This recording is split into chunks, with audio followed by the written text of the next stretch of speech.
Everyone. तो आज की इस वीडियो में हम हेक्साडेसिमल से बाइनरी कन्वर्जन और डेसिमल से हेक्साडेसिमल कन्वर्जन के बारे में देखेंगे। तो चलिए वीडियो को शुरू करते हैं।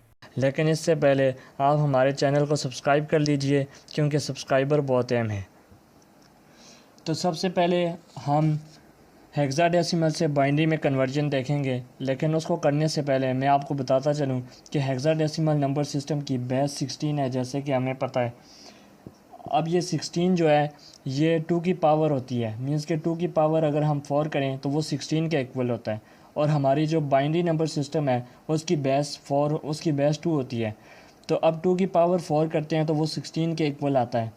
तो अब इधर 4 का मतलब है कि हमारे पास कितनी बिट्स होंगी जिनके अंदर ये जो 16 तक जो हमारे पास वर्ड्स होंगे वो कितनी बिट्स के अंदर रिप्रेजेंट किए जा सकते हैं। तो यहाँ पे हमारा 16 से मुराद ये है कि 0 से लेकर 15 तक जितने भी नंबर्स हैं उनको जो है ना 4 बिट्स के अंदर हम रिप्रेजेंट कर सकते हैं।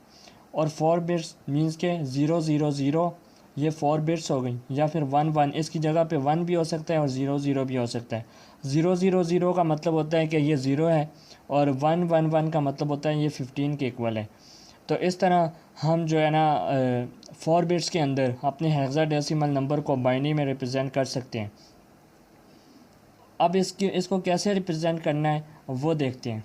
फ़र्ज़ करें कि हमारे पास एक नंबर है हेक्साडेसिमल में D6B2।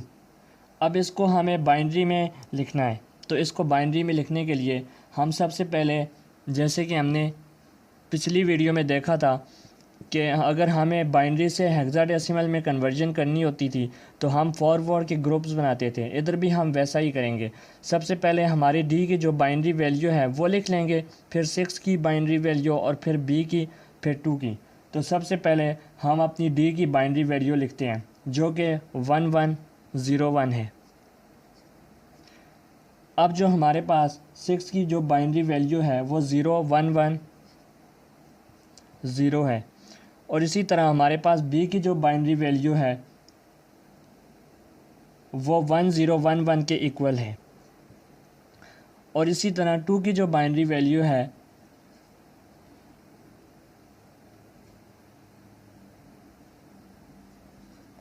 ज़ीरो ज़ीरो 10 के इक्वल है।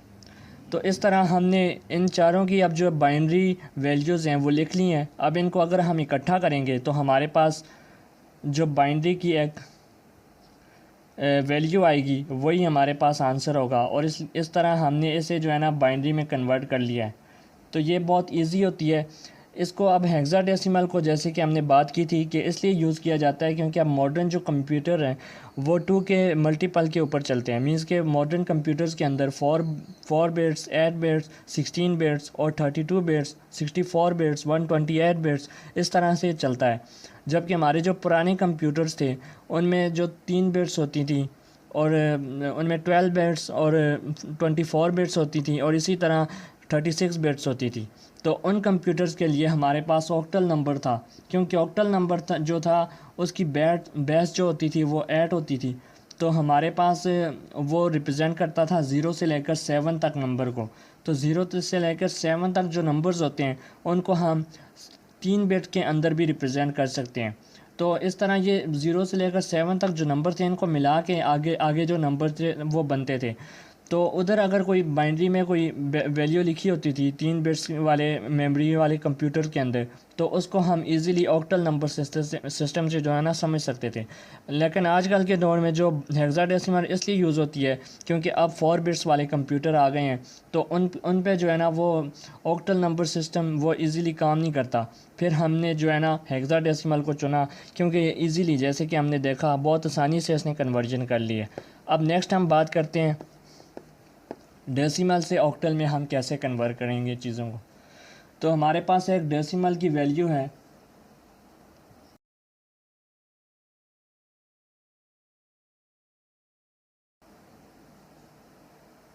2297।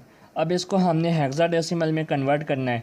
तो हेक्साडेसिमल में कन्वर्ट करने के लिए हमारा वही पुराना वाला मेथड इधर यूज़ होगा, जैसे कि हमने बात की थी कि अगर हमने किसी भी नंबर को, डेसिमल नंबर को किसी भी और नंबर में कन्वर्ट करना होता है तो हम उसकी बेस के साथ उसकी रिपीटेड डिवीजन करते हैं। मींस के बेस जो उस नंबर सिस्टम की जिसमें हम कन्वर्ट करना चाह रहे हैं उस नंबर सिस्टम की बेस के साथ हम उस डेसिमल नंबर को बार बार डिवाइड करते हैं। तो हम हेक्साडेसिमल में कन्वर्ट करना चाह रहे हैं तो हम इस डेसिमल नंबर को बार बार 16 से डिवाइड करेंगे, क्योंकि हेक्साडेसिमल की जो बेस होती है वो 16 होती है। तो अब इधर हम 16 लिख लेते हैं और 16 के साथ इसे डिवाइड करते हैं। तो हमारे पास इन शॉर्ट जो आंसर आएगा वो क्वेश्चन जो हमारे पास आएगा 143 आएगा, और जो हमारे पास रिमाइंडर बचेगा मींस के जो वैल्यू बच जाएगी वो जो वैल्यू बचेगी वो हमारे पास 9 आएगा। अब अगेन हम जो क्वेश्चन है क्वेश्चन के साथ अगेन हम 16 पे इसको डिवाइड करते हैं। तो अब जो हमारे पास आंसर आएगा वो 8 आएगा, और जो रिमाइंडर हमारे पास बचेगा वो 15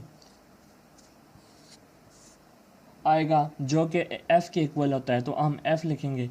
इसी तरह अब जो 8 है 8 के इसको अगेन इसको 16 से डिवाइड करेंगे।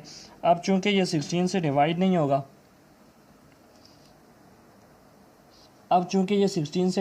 होगा क्योंकि ये वैल्यू छोटी है, तो हम 16 को जब 0 से मल्टीप्लाई करेंगे तो इधर 0 आ जाएगा और हमारे पास रिमाइंडर जो है वो 8 आ जाएगा। अब हमने क्या करना है, हमने रिमाइंडर को नीचे से ऊपर पढ़ना है, तो हमारे पास वैल्यू आ जाएगी 8F9। तो ये हमारे पास वैल्यू आ गई है हेक्साडेसिमल में। अब इस हेक्साडेसिमल को अगर हम चाहें तो अगेन बाइनरी में कन्वर्ट कर सकते हैं। तो इस तरह हम ये कन्वर्जन करते हैं, ये बड़ी इजी है। हमने पिछली वीडियो में जैसे बात की थी कि बाइनरी से हेक्साडेसिमल में कैसे आते हैं, आज की वीडियो में हमने हेक्सा से बाइनरी में गए और इसके बाद डेसिमल से हेक्सा में गए और हेक्सा से बाइनरी में जाना आपको आता है। तो ये कन्वर्जन होती है, बड़ी आसान सी है। लेकिन अगर इसी की जगह हम डेसिमल को यूज़ करते हैं और उसके ज़रिए हम बाइनरी की वैल्यू को समझने की कोशिश करते हैं तो वो बहुत मुश्किल होता है। तो इसलिए हम हेक्साडेसिमल नंबर सिस्टम को यूज़ करते हैं। तो ये थी आज की हमारी वीडियो को लाइक कर दीजिए और चैनल को